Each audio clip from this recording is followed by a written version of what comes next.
உத்தரப்பிரதேச மாநிலம் கான்பூர் உயிரியல் பூங்காவில் இருந்து வண்டலூர் உயிரியல் பூங்காவுக்கு ஜனவரி மாதத்தில் 10 அனுமன் குரங்குகள் கொண்டு வரப்பட்டது. மருத்துவ பரிசோதனைக்காக பூங்கா மருத்துவமனை அருகே தனி கூண்டில் அடைக்கப்பட்டதில் 2 குரங்குகள் தப்பியோடியது. அனுமன் குரங்கு தப்பியோடிய நிலையில் தாம்பரம் வண்டலூர் பகுதி மக்களுக்கு வனத்துறை சார்பில் எச்சரிக்கை விடுக்கப்பட்டது.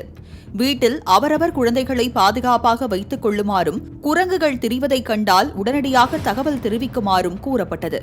இதனால் தாம்பரம் பகுதி மக்கள் இரவு நேரங்களில் வெளியே நடமாடுவதற்கு அச்சமடைந்தனர். தப்பியோடிய குரங்குகள் 2 நாட்களாக பிடிபடாத நிலையில் ஊரப்பாக்கத்தில் ஒரு குரங்கு சுற்றித் திரிவதாக வண்டலூர் பூங்கா நிர்வாகத்திற்கு தகவல் கிடைத்தது.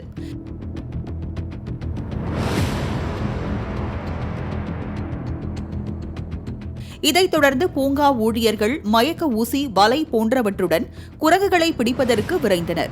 ஊரப்பாக்கம் குடியிருப்பு பகுதியில் சுற்றிய ஒரு குரங்கை மயக்க ஊசி செலுத்தி பிடிக்க முயன்றும் பிடிக்க முடியாமல் போனது. பின்னர் மண்ணிவாக்கத்தில் உள்ள வீட்டின் மொட்டை மாடியில் சுற்றித் திரிந்த மற்றொரு குரங்கை கூண்டு வைத்து பிடித்தனர் ஊழியர்கள். மற்றொரு குரங்கை ஊழியர்கள் மறைந்திருந்த துப்பாக்கி மூலம் மயக்க ஊசி செலுத்தி பிடித்து கூண்டில் அடைத்தனர். பின்னர் பிடிபட்ட குரங்குகள் விலங்குகள் புனர்வாழ்வு மையத்தில் பரிசோதனைக்கு உட்படுத்தப்பட்டு மீண்டும் பூங்காவில் விடப்பட்டது. உத்தரப்பிரதேசத்தில் இருந்து கொண்டுவரப்பட்ட ஒரே மாதத்தில் தப்பியோடிய குரங்குகள் மீண்டும் சிக்கி இருப்பது தாம்பரம் பகுதி மக்களை ஓரளவு நிம்மதியடைய வைத்துள்ளது. முன்னதாக அனுமன் குரங்கு தப்பியோடியதால் மன உளைச்சலில் இருந்த வனத்துறை ஊழியர் உயிரிழந்த சம்பவம் பரபரப்பை ஏற்படுத்தியது.